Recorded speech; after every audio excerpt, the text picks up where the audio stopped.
Welcome to my show. I'm a guest here. His name is Sulaiman Bharwani. Mr. Sulaiman, how are you doing, sir? I'm doing great. I go on social channels with Dr. Sal, so you can call me Dr. Sal. That is fine and easy for people as well. So, All right, Dr. Sal. mm. Thank you so much for the correcting, Dr. Sal. Firstly, you are a consultant. You are also a professor and a board certified genoterologist. Can you please, Dr. Sal, discuss more about yourself and how you are doing currently now, Dr. Sal? Yes, I am a professor in academic medicine. I've been in all my life, and I am practicing gastroenterology and hepatology and nutrition, and I have been doing it for many years. My prime focus is on mostly problems in children, but as the gastroenterology field is applicable to all adults as well. So I'm when I'm trying to promote gut health, I'm talking to all age segments.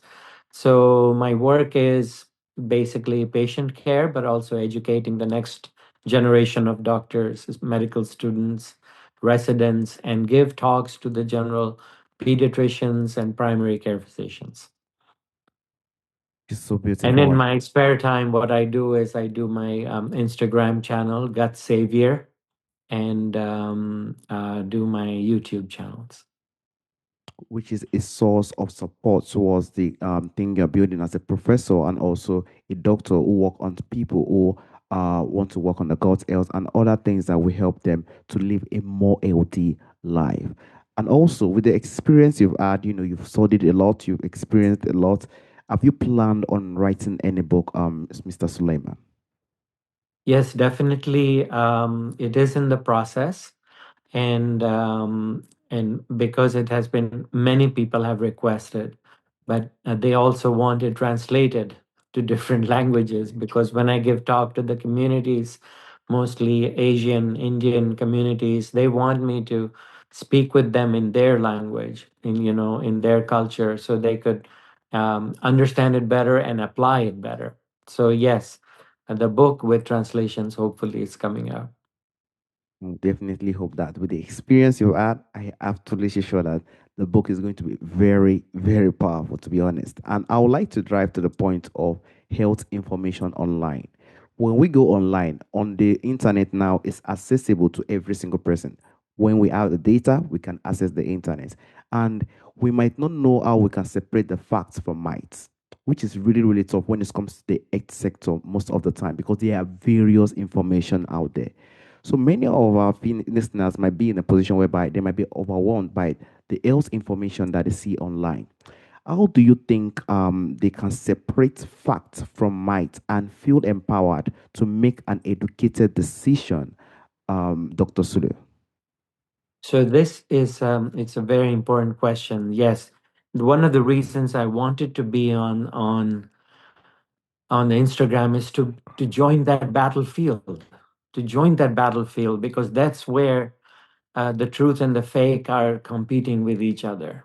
It's a real problem, and everybody there is an expert.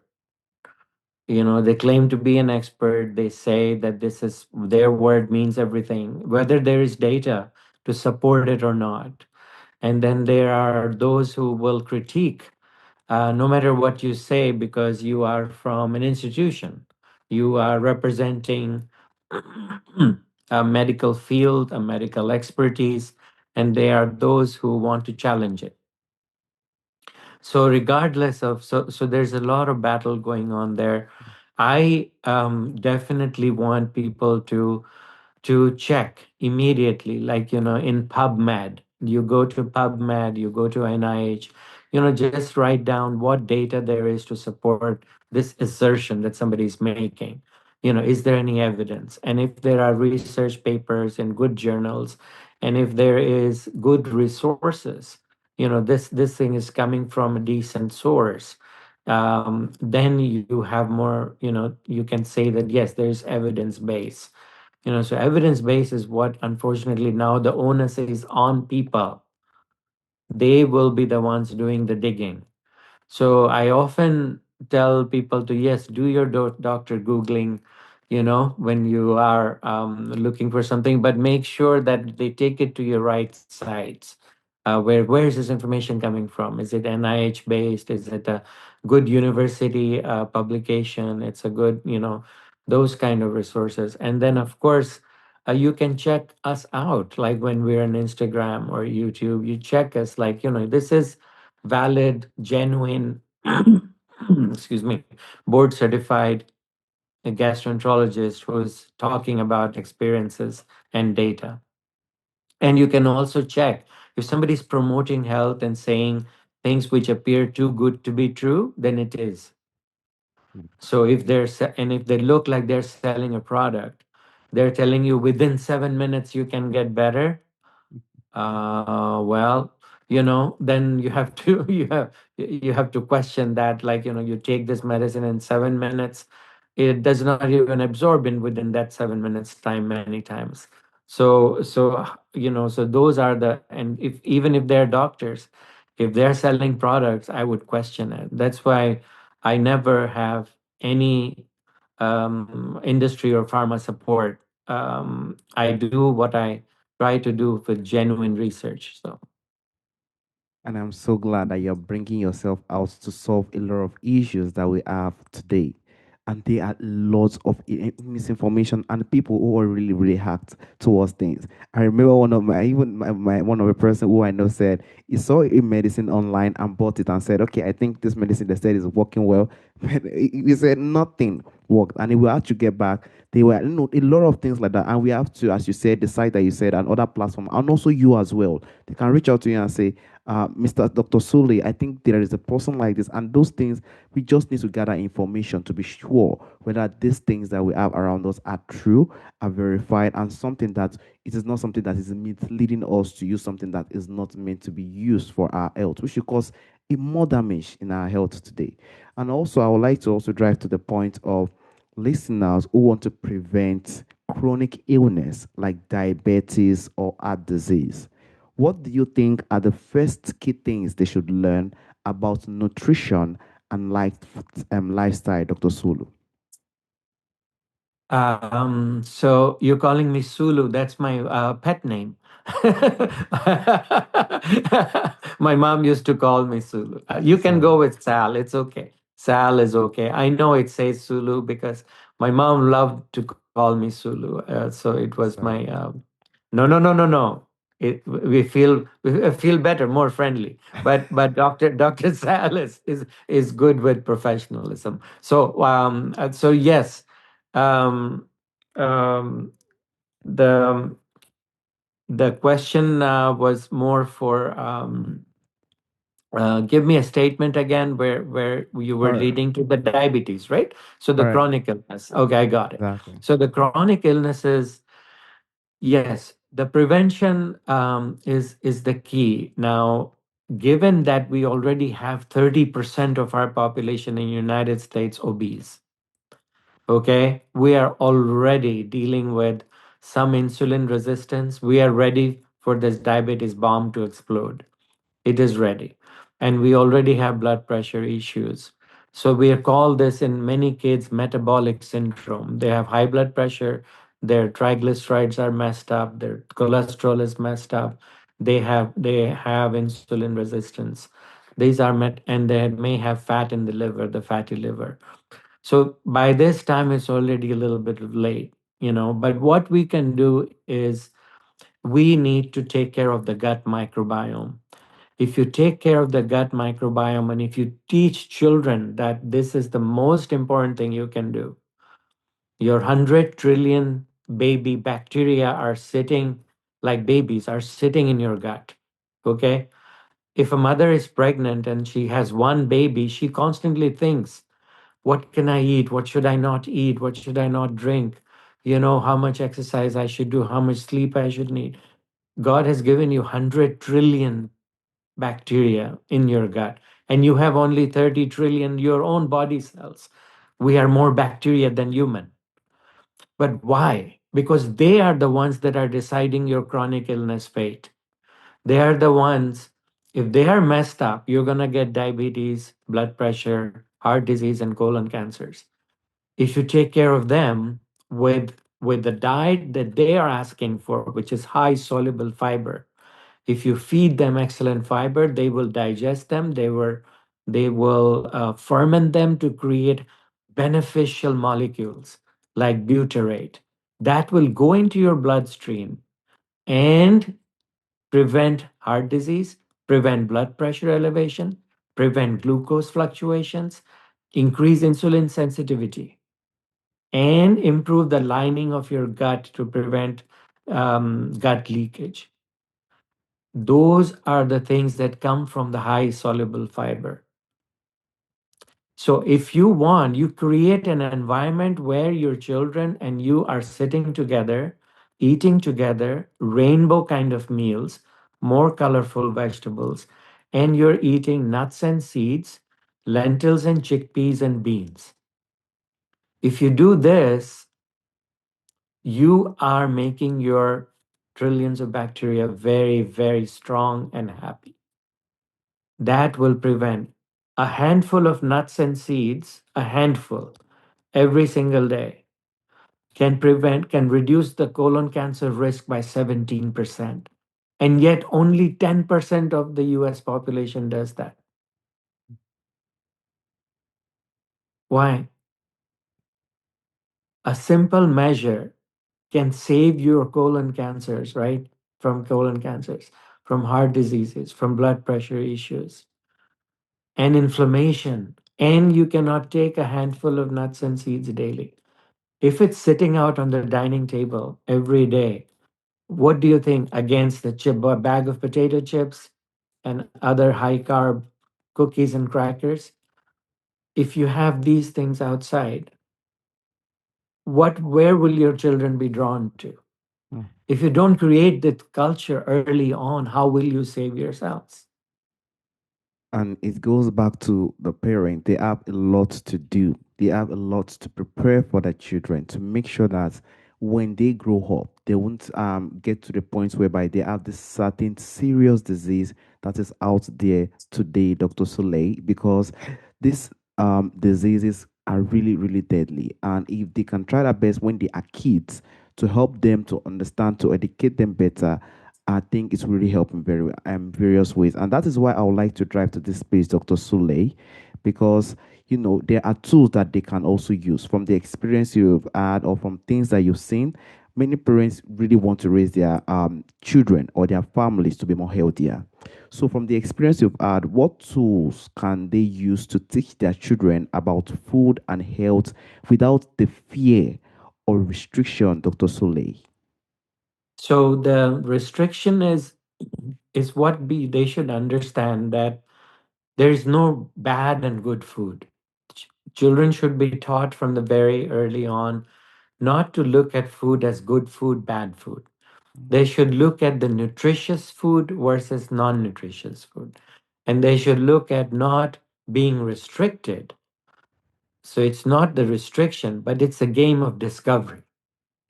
If you look at the food, you have a healthy relationship if you look at the discovery. So if you, for instance, I have put out there on the channel saying that why has nature provided you with 100 species or more than 100 species of bananas when one family of Cavendish banana is all that is available in most of the groceries? You can eat that all through your life. Why do you have baby bananas, purple bananas, plantains, besides just Cavendish bananas? Why? Because nature wants variety and color. Your gut bacteria wants variety and color. So teaching children early on that look at so much of blessings we have. Look at the greens. The green that you can eat, it's like non-stop. There's like hundreds and hundreds of varieties. So when you look at that and you find more colors, then let them be interested when you're teaching them. You teach them that there is different kind of food we can eat. And the other thing is getting them in the kitchen. Make kitchen your family gathering place. You do the chopping and preparing the food together, right? You Mm. prepare the snacks together. You use the dates, the figs, and put them in the, mix them with the nuts, and then you just roll them together with the seeds, create your balls, like, date balls and stuff at home.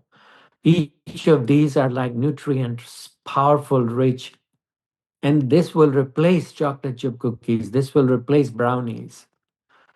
If you do that early on, why should you have all these diseases that could be prevented?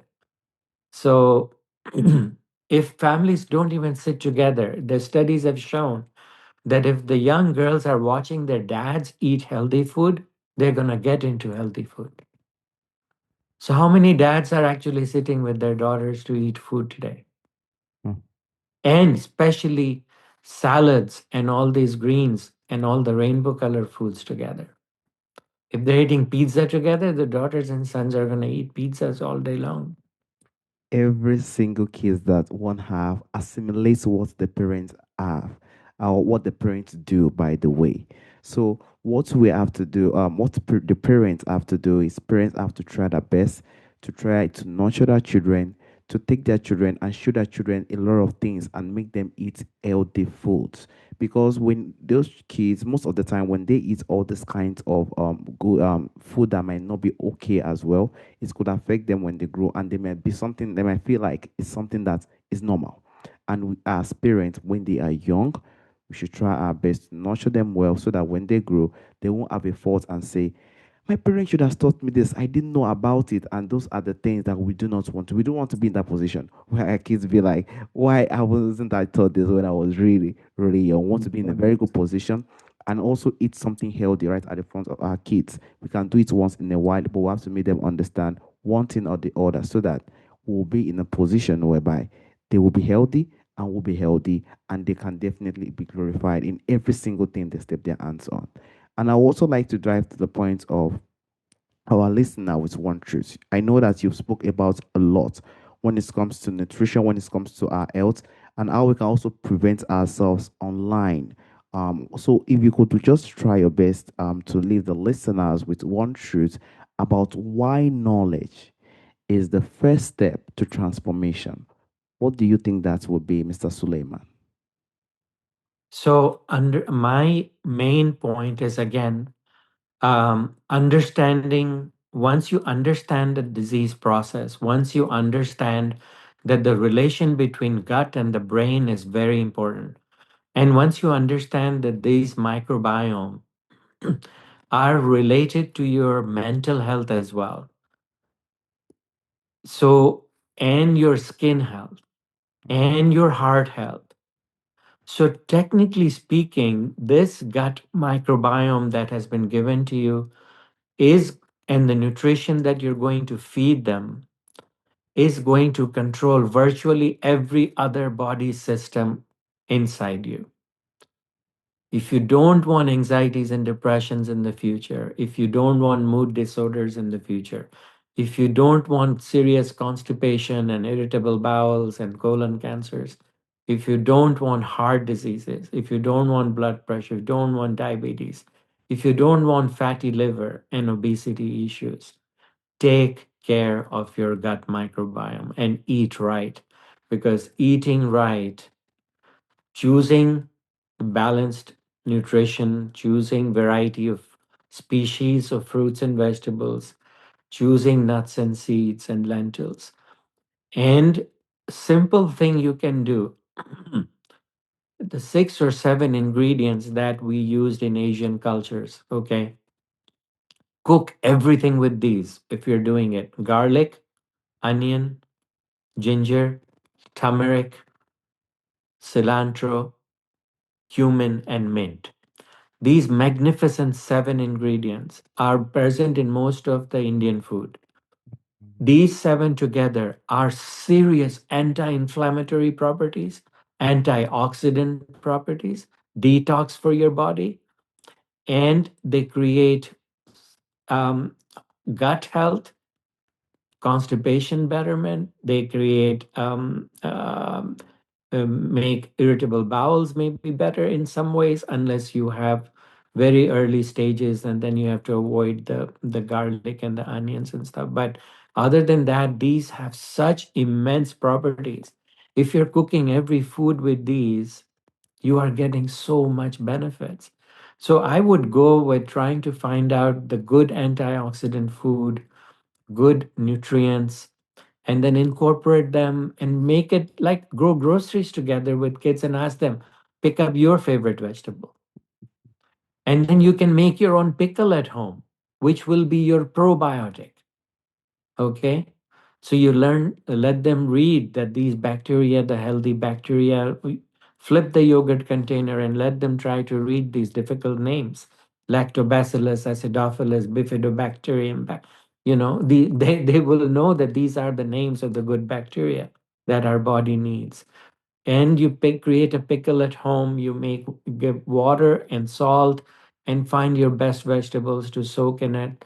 In a few days, you're going to have your own probiotic, a pickle. If children are involved from the very beginning, and if the parents are serious, I think we can address this epidemic of metabolic diseases and metabolic syndrome, fatty liver, obesity, and heart issues just through the feeding the gut right. Thank you so much, Dr. Sule, for this beautiful insights. I sincerely appreciate you from taking care of our gut health and also trying our best to eat the right food and eat something that will help we, the human being, and also our kids as well, how we can train them better, and also how we can try our best to take care of our gut and also other things that can help us to stay more healthy in this very, very tremendously huge society we find ourselves today. Thank you so much. And also the insight that you brought from the onions, the ginger, every single thing that I would think that will help us along the way to help our health and develop us to become more healthy in the life we find ourselves. Thank you so much for the beautiful Thank insight, you. Thank you so much Dr. for Sule. giving me this opportunity, Tammy. I And, really, really appreciate it. and Thank you. right, Dr. Soleil. And there is also a question I normally ask Dr. Soleil. From our forefathers, from our ancestors, there are a lot of beautiful things that do exist during our ancestral time that is missing in our time today. If there is anyone or anything you would like to bring back to our time today, Dr. Soleil, what do you think that thing will be, Dr. Soleil? Okay, so I am particularly interested in, and I've always advocated, like, we want to go back to our ancestral diet because they had less and less of ingredients. They had only few ingredients, and they were more powerful ingredients. So again, the culture, from the Mediterranean culture, from the Indian culture, from the Chinese culture, and just the kind of food we were eating in United States about 60, 70 years ago. We were eating 60 grams of fiber, and today we are even like pining for 20, making it to 20. Across the world, it's less than 25 grams daily we're eating, and we're advocating 30 grams, but we were eating 60 grams before. That's what our ancestors were doing. So we have seriously reduced our fiber intake. And ancestors had all these things created by culture. For example, they would take dates and yogurt. So you're having a prebiotic and a probiotic together. They knew that they go together, the pre and the pro, to make the gut healthy. When they would make dal with the lentils, they would have chas, which is the kefir kind of a liquid, So you have a pre and the probiotic together. They knew that the instinctively, in every culture, the pomegranates were very common. The honey was used for the sweets in ancient Egypt. Pomegranates were used. They had all like prebiotic thing. Honey is prebiotic. This refined sugar came and destroyed us. Can we go back to honey as the sweetener again, the only sweetener? And see, that is what it is. What we have today, our ancestors would not recognize half of the things that we're eating. And that is where I want you to look at those, what they have been doing. Yogurt was common, ghee was common, coconut oil. Those were the things we were using. Now we're using all sorts of processed, refined.